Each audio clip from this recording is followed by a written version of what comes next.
The Atheist Debates Patreon Project presents, Do They Really Believe That? Now, I was a fundamentalist Christian for more than 25 years. I got saved at the age of 5, walked down the aisle at a revival, and was active in the church throughout my teen years. And I thought that God wanted me to be a preacher. And I had parents who felt that way, and I know other members of the church did too. I wasn't forced to, well, I was forced to go to church on Sunday mornings because I'm not a morning person. But I was there voluntarily the rest of the time. Sunday night, Monday night visitation, Wednesday night services, Thursday night youth things. I went to summer camps. How many people have seen Jesus Camp? Mine wasn't quite that bizarre, but I did go to summer camps like Windermere, or Camp Windermere down Lake of the Ozarks. And when I was 18 and got out of high school, I was terrified because I thought God wanted me to be a preacher. I was terrified of public speaking, which is incredibly ironic now. And I bolted and went in the Navy, and I was in the Navy for 8 years, got out, ended up in Austin, Texas, where I live now, and eventually lost my job, lost everything, and said, okay, God, if you want me to be a preacher, and now you're punishing me for not doing that, let's do it.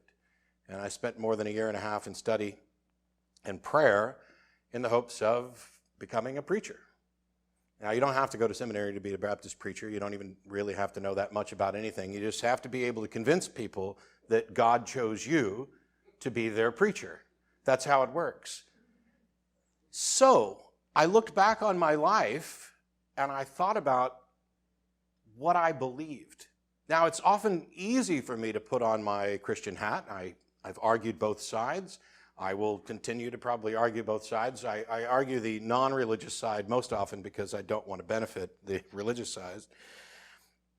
But I've run into many people who were lifelong atheists who seem befuddled and confused. They don't really believe that stuff, do they? They can't possibly believe that. For people who weren't raised in a particular religious tradition, all of it seems outlandish and strange. It's not just the talking snake, it's every little aspect of it. Surely they didn't believe that. Maybe they're just paying lip service to these ideas.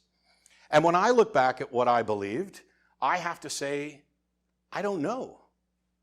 How much of it did I actually believe? And how much of it was me believing in belief, as Dan Dennett would point out, that I believed there was value in saying that I believed this. I believed there was value in acting as if I believed these things. What did I believe? And it's getting harder and harder for me to tell the further I am removed from my time spent believing. The answer, do they really believe this, is probably yes and probably no. And none of us, despite what some of us may do on stage from time to time, can actually read minds as far as we can tell. And so it's a mistake for us to pretend as if we can read minds. To say, oh, you don't really believe that. No, there's no way. You can't possibly believe that. Or to claim that someone's belief is in fact sincere merely because they said so. So I can't tell you what's in somebody else's mind or heart, if you want to go with the religious language. All I can do is take a look at what I believed and what people claim to believe. It's important to remember that Christianity and every other religion isn't just one thing. The Bible's not just one book. It's 66 or more books, if you're Catholic, that are collected together. And there's not just one idea within any of these religions. It's a collection, which means that there are probably, almost certainly, people who believe some things and not other things within any religion. I said before that if you want to find out what's wrong with the First Baptist Church, you can ask the Second Baptist Church. And if you want to find out what's wrong with Christianity, you ask the Jews. And if you want to find out what's wrong with Judaism, you can ask a Muslim, etc. Atheists haven't had to do any work. We just point around and say, yep, you're all right, that they're all wrong, that they don't have good reasons for these things. Assuming that people believe something is a mistake. And it's especially a mistake if you're going to enter a conversation with somebody and what you assume about their beliefs is wrong.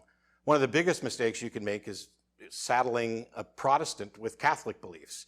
You were raised primarily around Catholics, and so this idea of an actual transubstantiation where the cracker literally, in reality turns into the body of Christ, only Catholics believe that in that sense. And so if you go to a Protestant and watch them, having their version of a Eucharist ceremony and you think, look at them, like cannibals, We didn't think that. The Southern Baptists looked at the Catholics and said that was a cult.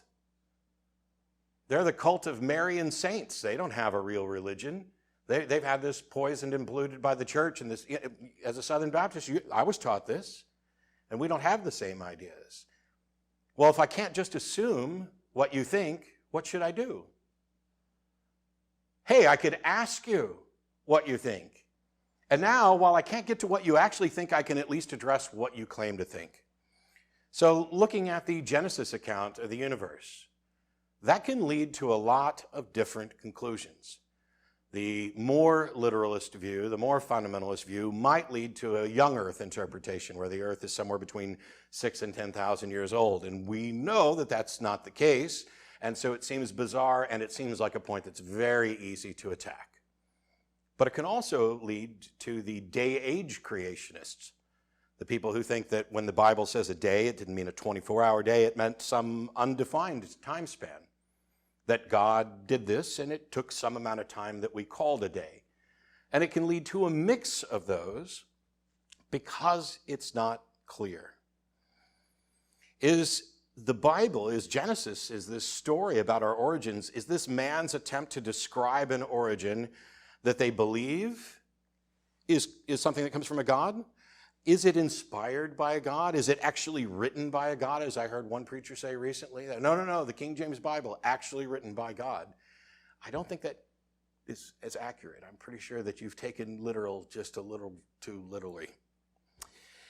Is this our best attempt to explain things? Is it a demonstration of our ignorance? There may not be a single clear or right answer to any of this, which is how we end up with over 1,000 denominations that identify as Christian, and even more once we get outside of Christianity and start looking at Judaism and Islam, and that's just the Abrahamic religions. There are as many different views about God and what God wants and what God thinks as there are people sitting in pews. Now, while there may not be a single clear right answer, and you'll have all sorts of arguments about what is the correct interpretation of this passage, there are, at least within the Bible, some areas that seem to be more obviously intended to be taken at face value than others.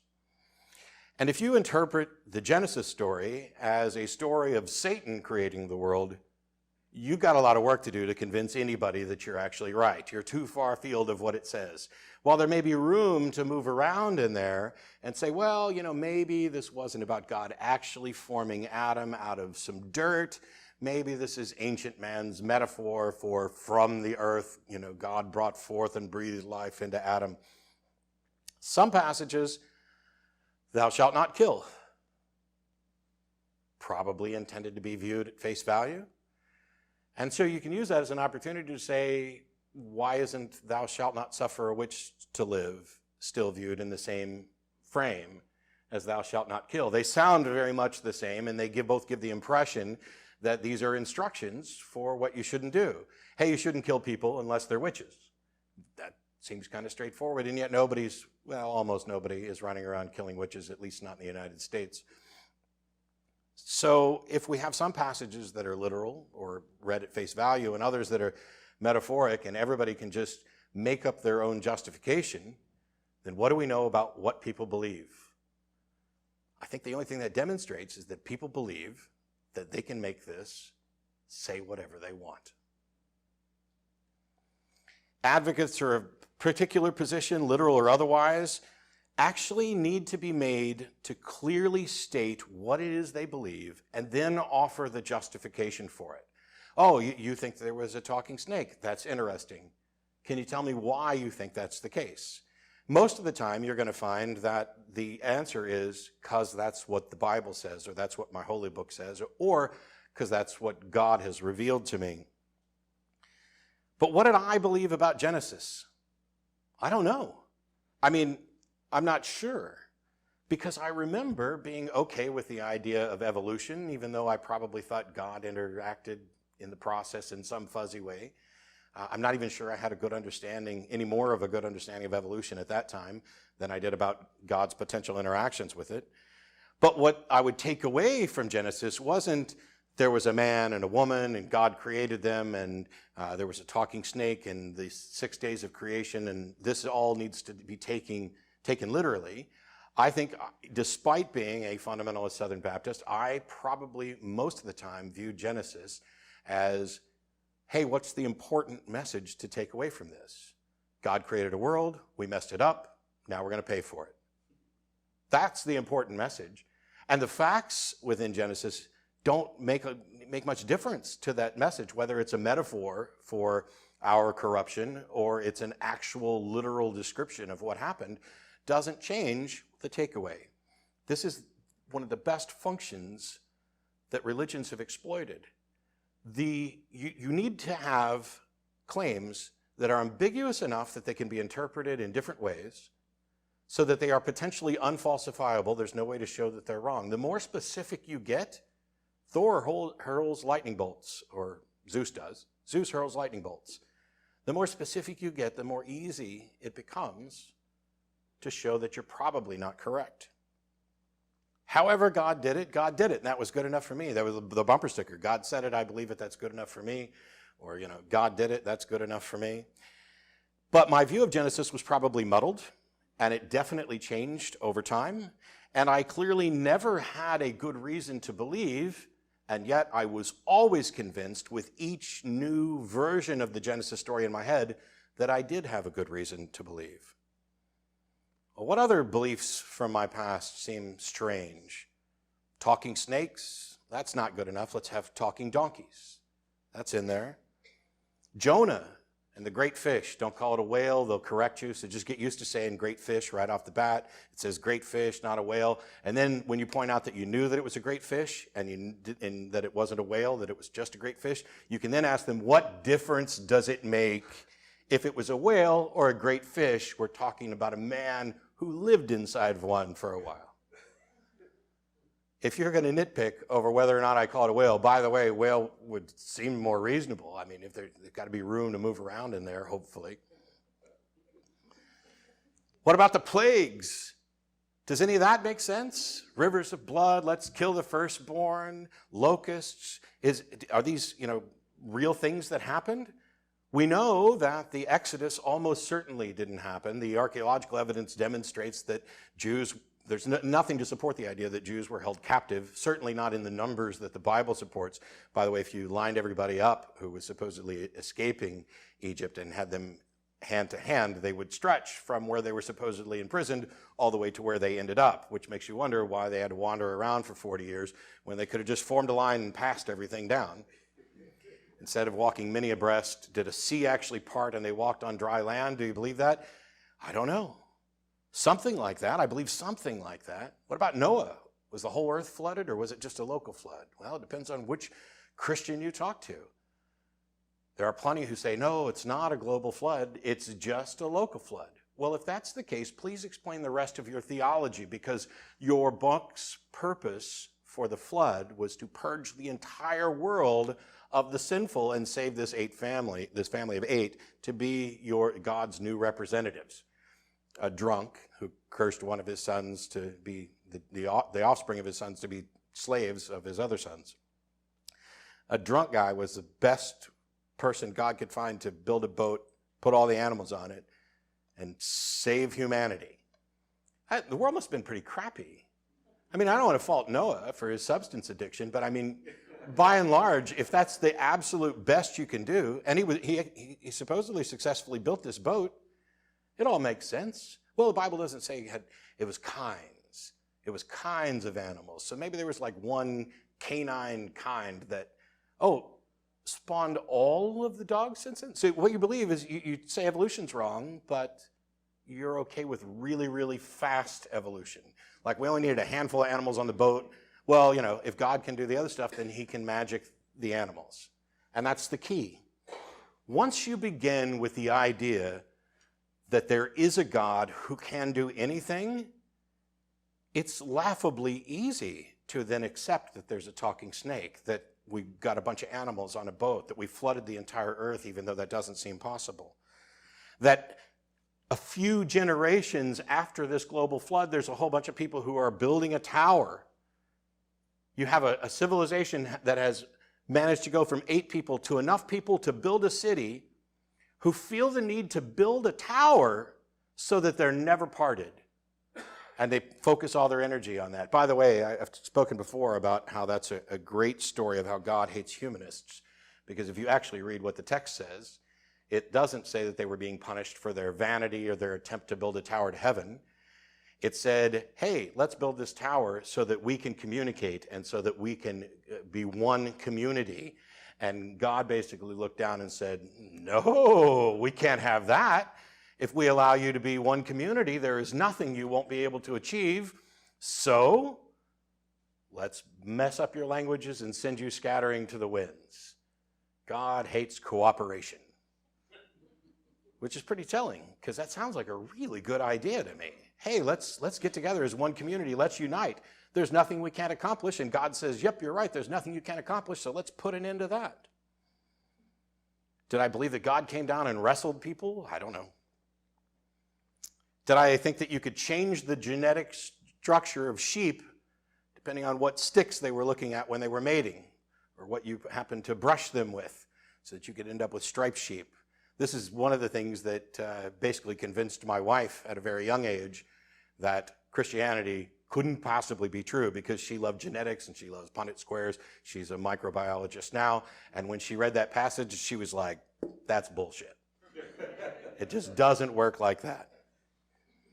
What about God wanting to kill Moses and then backing off because they circumcised his newborn kid and threw the foreskin at God's feet, or at Moses' feet, which might have actually been throwing it at Moses' genitals if you listen to David Fitzgerald? I don't know. Well, let's get out of the Old Testament. What about the loaves and fishes miracles or raising the dead? What about the zombies marching on Jerusalem? You know, when Jesus is being crucified, the dead get up from their graves and march on Jerusalem. I mean, I haven't actually watched Walking Dead yet. I'm looking forward to watching it. But I tend to view it as fiction. And yet the Bible pretty much has this idea that a bunch of people got out of their graves and marched on Jerusalem, as if there wasn't enough crap going wrong right then. We got to deal with the Walking Dead. I don't know what I believed about that. Maybe it's just that because God can do anything, all of this stuff made sense. As soon as you've given yourself over to this idea that magic is real, that there are things that can violate the laws of nature, and there's one being who's doing it, and he's got a plan, it all makes sense. And even when the miracles go away, seemingly they decline in proportion to our ability to investigate them. You know, like when we start getting video cameras, and all of a sudden there's a lot fewer miracles than before we had the ability to record things. Before we had good scientific investigation, there were miracles everywhere, and now all of a sudden, you know, you've got Joe Nickel trying to debunk the Shroud of Turin seemingly every other week or so, because somebody has done it, looked at it again. We've looked at it again, and yes, now we're sure it's blood. Okay. What can you tell us about that blood? Well, now we're sure that it's the blood, and so the images of someone who's clearly male, but the blood would lead us to conclude parthenogenesis. Oh, so wait, so Jesus was female? No, that's the miracle part. Oh, that's the miracle part, okay. There is a time and a place for mockery and ridicule. And not everybody accepts that. I think that ridiculous ideas are by definition deserving of ridicule. But there's a difference between ridiculing ideas and ridiculing people who hold those ideas. Now, I can't tell you what's actually in somebody's mind. I have met people who have claimed to believe almost any absurd thing in the Bible or out of the Bible. And I can't read their minds. And there are many cases where I understand the temptation to say, oh, well, you know, you're never going to change their mind. There's no amount of evidence you can throw at them that's going to change their mind. There may be people for whom that's correct, but there are certainly also people for whom that's not correct. And I don't know how to tell the difference between those people until I actually talk to them. And that's why I spend time talking to them. We're talking about people here. And if you don't care about what people believe, or you don't think you have any hope of changing their mind, then I don't know why you would feel the need to engage. But I'm an atheist because I'm a skeptic. But I talk about this stuff because I'm a humanist, because I care about what kind of world we live in, because people's beliefs, whether they actually believe it or they are just acting as if they believe it, those beliefs inform actions, and those actions have consequences for them and for the rest of us as well.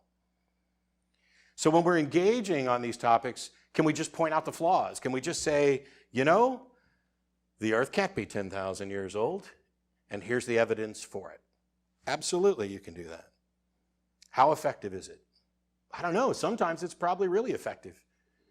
I had conversations with people who don't seem to understand what they actually believe, can't express it very clearly, and when asked to give the reason why,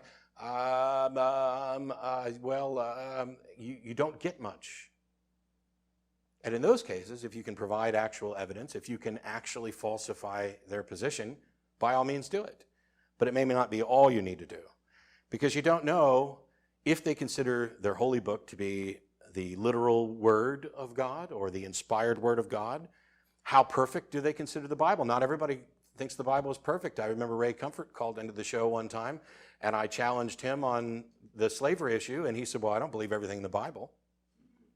I had made the assumption that Ray, who was making incredibly horrible arguments, and who seemed to be like every other biblical literalist that I'd ever met, not that any of them are true literalists, I just assumed that if it was in the Bible, he was willing to defend it. And then he comes out of the blue and says, well, you know, not everything in the Bible. I don't believe everything in the Bible.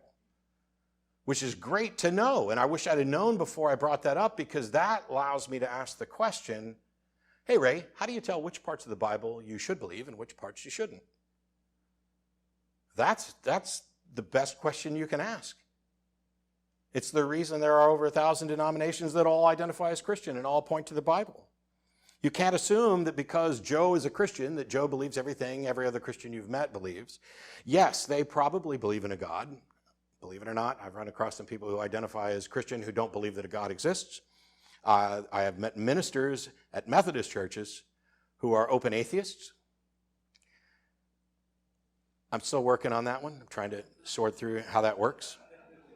But they probably believe in God. They probably view Jesus as part of or somehow connected to God.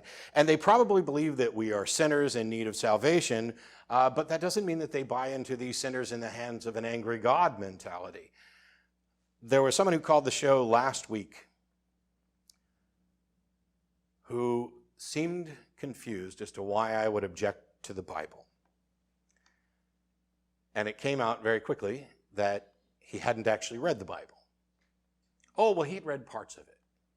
Great. I've read the whole thing several times and studied it quite a bit. And I can fully understand how if you only read parts of it, you could have warm, fuzzy feelings. I don't understand what your real justification is for believing, other than this feels good, or people around me believe.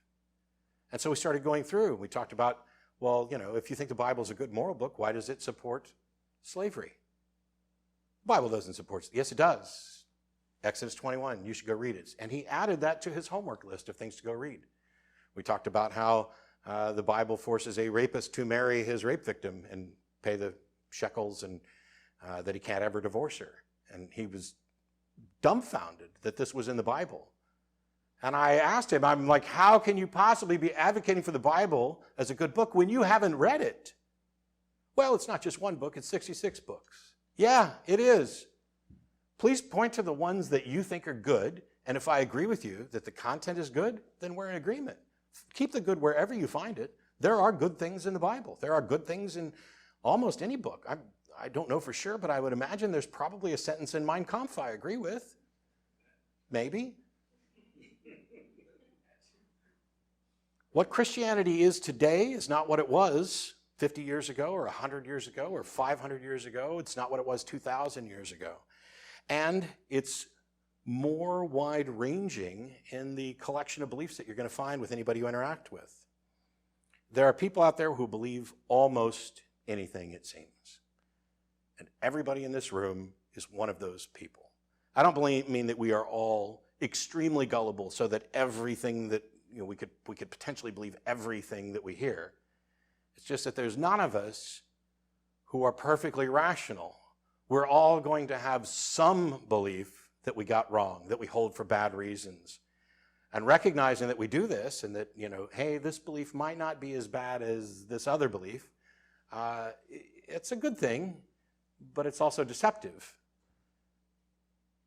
Because when you say, oh, the thing that I believe that might be wrong doesn't really hurt anybody, there's still a thought process in your brain that led you to that conclusion, and you have no good reason to think that that thought process wouldn't be used to assess other claims, to lead you to other false beliefs. Using critical thinking, applying the tools of critical thinking and using skepticism to evaluate claims, it's a tool set and it's a full-time job. When I gave up my beliefs, when I couldn't continue to point to the Bible as the source for why I believe things, I had to go through and evaluate it and say, okay, what do I believe now and why? That's a lot of work. It's much easier just to take what somebody says to you and keep going. And the weird thing is, most of the Christians that you run across, and perhaps believers in other religions as well, but I'll talk about Christianity as it's what I'm most familiar with and what's prevalent here. We're talking about what's in the Bible. Most of them don't know very much about what they believe. They don't know very much about their holy book. They don't know very much about the origins of their religion. They know what they've been taught. They know what felt right to them. They know what worked in the church that they were in. And they have some vague, warm, fuzzy feeling about it. Most of them haven't actually read the book, at least not all of it, because as soon as everybody gets to the begats, it's begover. Why would I need to keep reading after that? Why is that even included in there? That's just bizarre. If my religion is telling me that this is a book that's supposed to be used as a manuscript, a guide to help you with your everyday life, why do I care who sired who? That's just bizarre. But I actually met somebody who claimed they had all of them memorized, like they have every verse memorized. And I said, even the begats? And yes, even the begats. Cool. Cool. When they Bible trivia games, you're the guy I want on my team. They bought into sermons, they bought into the feelings, they bought into the culture, and they just assumed that so many people couldn't possibly be so wrong for so long. And yet we know that that is in fact false. They can have been wrong for that long. They've accepted what the priest, the preacher, or the pastor has said, and almost no Christian church is actually about the Bible. Most Christian churches aren't even about Jesus. The core of Christian churches now primarily comes from what Paul had to say, and then we take the bits and pieces from Jesus that are convenient to the broader message that Paul expounded upon. Churches today that identify even as Bible churches aren't so much about the actual Bible as interpreting the Bible. I wish they would start with the verse that says, let God be true and every man a liar, because that demonstrates that all of these interpretations and all of these views and doctrines about the Bible can't be correct, and that we can't tell which of them might possibly be correct until some God comes down and clears it up for us, which is why so many of them claim that God has cleared it up for them, and they all disagree. They'll tell common stories and they'll talk about a need for salvation in their church, but much of the time is spent trying to convince people that this ancient collection of books is somehow relevant to their everyday life. Because without that, it becomes what it actually is, mythology. As soon as it loses that communal connection, as soon as it loses that relevance, that this passage tells me something significant about who I am that I can put to use today, that's when it is relegated to the pile of mythology that we have. So how do we reach people? That may not be everybody's goal, by the way.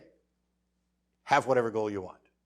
If you want to argue with people because you want to show how much more you know about their religion than they do, okay, I don't know that you're doing that much good, but you can have fun doing that.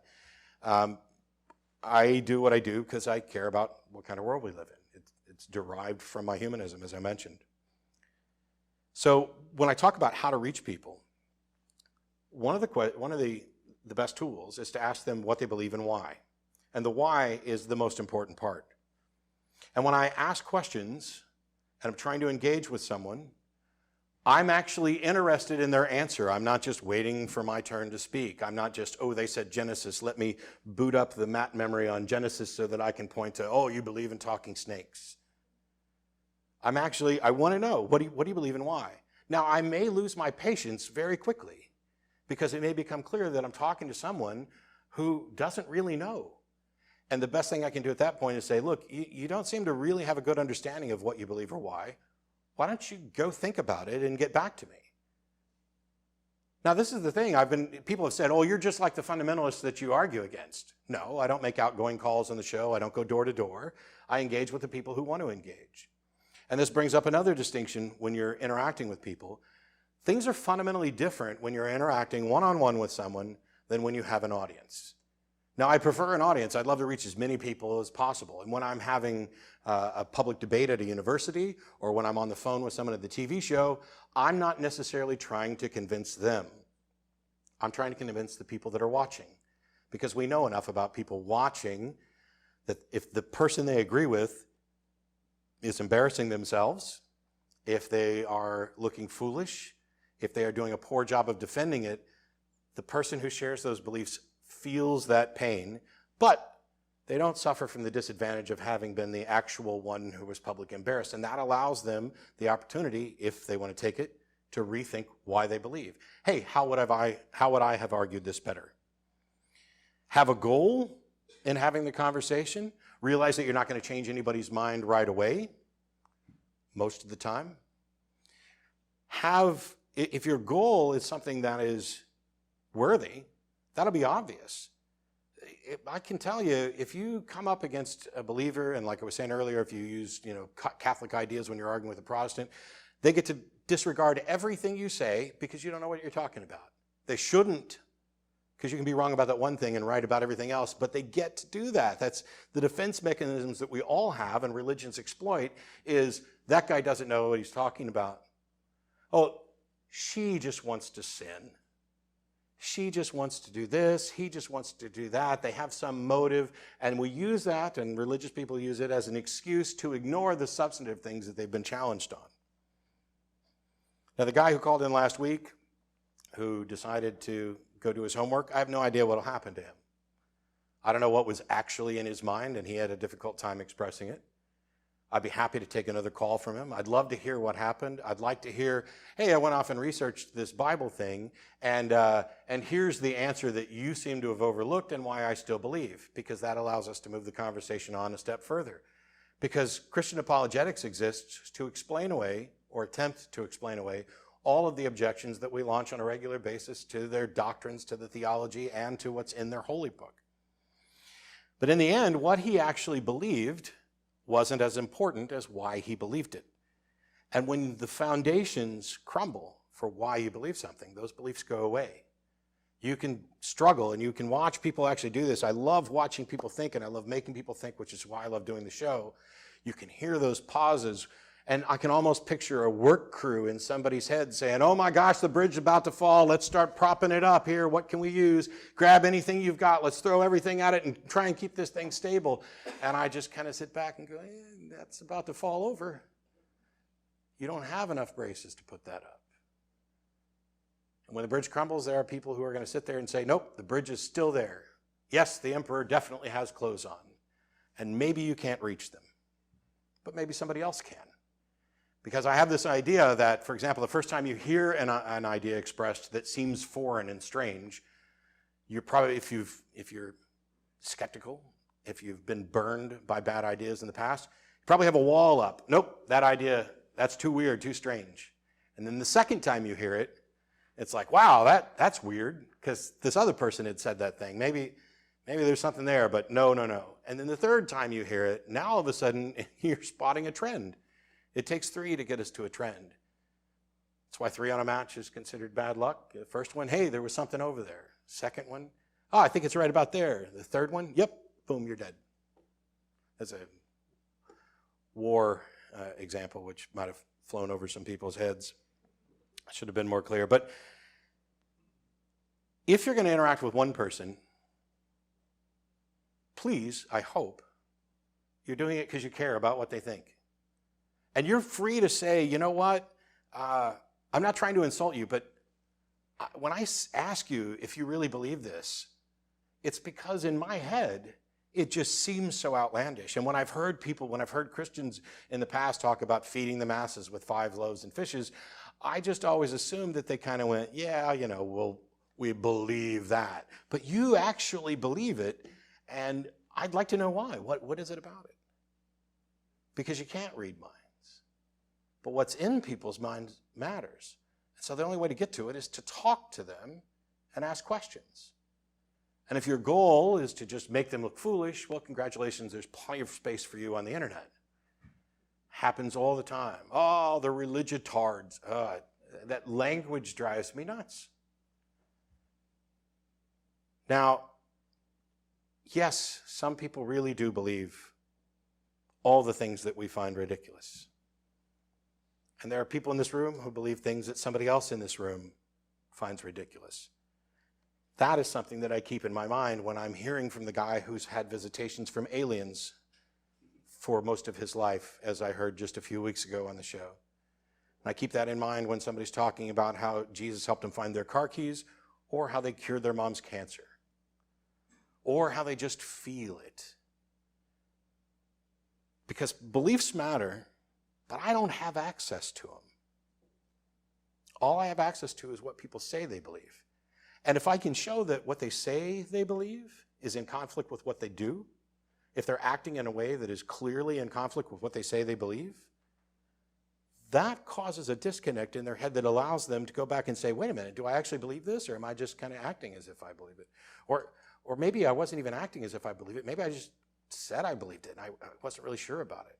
And that's the kind of conversations that we saw last week, to keep using that one example. Yeah, only a few voices in modern atheism are as interesting or as polarizing as Matt Dillahunty's. With a rather sharp intellect, a background in theology, and a no-holds-barred approach to debate, Dillahunty has spent decades dismantling religious dogma, one debate at a time, or one call at a time for those of you who are familiar with his calling show. Matt Dillahunty is actually one of the first atheists that I ever came across. Nearly Grace Tyson is still easily one of, if not the main atheist who brought me over into the fold. But yeah, Dillahunty is the first person to start the pot within me, if you guys get what I mean. And one of the things I like about his method is that it isn't just about proving gods don't exist. No, for anyone who watches his stuff, you know it's about exposing the fundamental flaws in how people usually justify belief. So yeah, whether you love him or find him too rough, there is no denying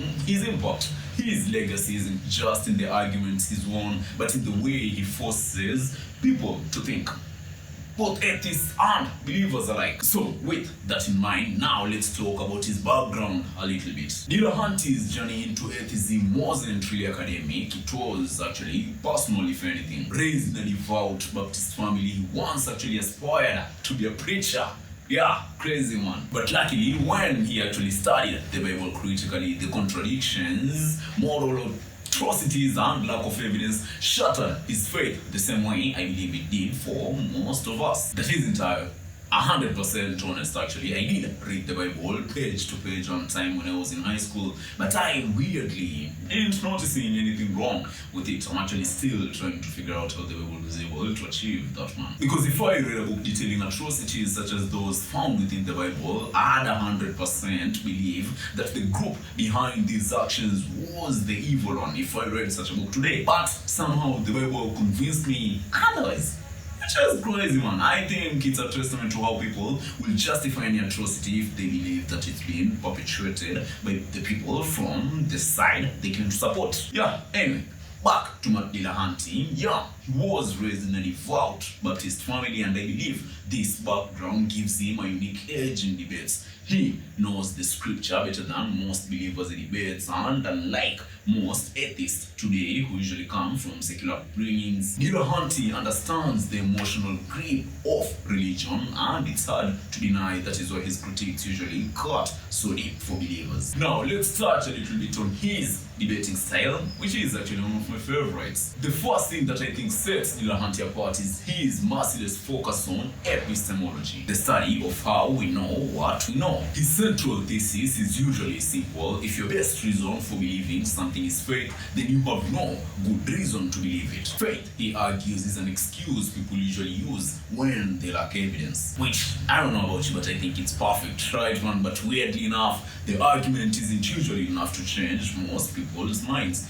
Believers usually, which is a crazy realization, man. Now, again, over and over on the Atheist Experience, which is the show that he usually hosts, he will usually corner believers with this line of questioning, trying to get them to confront the emptiness of their justifications. But if you watch the show, you know that most of these believers usually choose to keep believing, even though they cannot provide a single justification for their faith. Anyway, enough about that. Another hallmark of Matt Dillahunty's debate style is his dismantling of presuppositional apologetics. The idea that one must assume God exists to make sense of reality and that the Bible is the true word of God because it says so. Dillahunty usually shreds this by pointing out its circularity. You are using the Bible to prove the Bible, which is like saying Harry Potter is real because it says so in the book. I've actually heard many atheists make this argument and it's usually one of my favorites. So yeah, I guess you cannot argue with his ability to reduce complex theological word games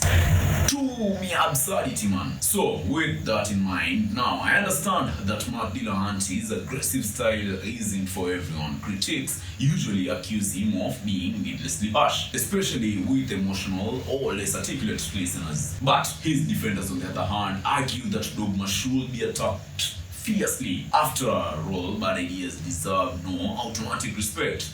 His mantra actually, which is, I'm not trying to be mean, I'm just trying to be clear, perfectly sums up his philosophy. Now, guys, if I'm being honest and to be 100% fair, I have come across situations where I personally thought he was quite too harsh, especially in situations where the caller wasn't being combative or appeared to be genuinely interested in having the conversation. But that might just be my personal inability or my personal discomfort when it comes to making people uncomfortable when, especially, they're trying to be nice. So yeah, so I guess that's a personal opinion more than anything. Anyway, guys, what did you think about today's video? I think it's one of my favorites so far, and I know I've said that several times about multiple videos, but trust me, I usually mean it every single time. So thank you guys for joining me today. I really hope that you've enjoyed watching the video as much as I did creating it. Please join me the day after tomorrow for the video that I post on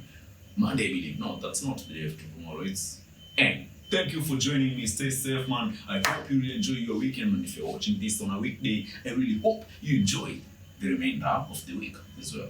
Thank you, man. Peace.